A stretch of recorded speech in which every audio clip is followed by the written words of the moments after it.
Hey everybody, let's talk about search in OpenBOM, specifically in the April 2021 release. It's a new dashboard and it impacts the way that search works, greatly improves it. So let's just take a quick tour, back. If I'm sitting in my typical place where I was working before in all BOMs, and I was looking for a screw. And I would type in screw, and of course I'm not going to find anything because I'm in all BOMs. And so then maybe I jump over to part and I do a search for screw, and I get a lot of information. Search still is full text, it remains full text. I get a lot of information, but it's not, I don't know, it's interesting, but not really helpful for me.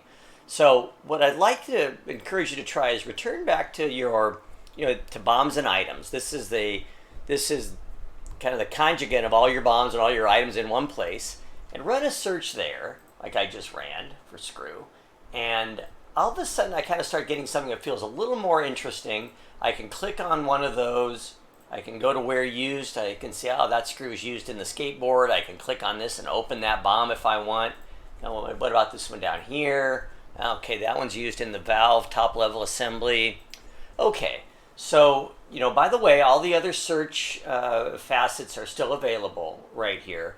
But I'd like to encourage you to start using search in the BOMs and items dashboard.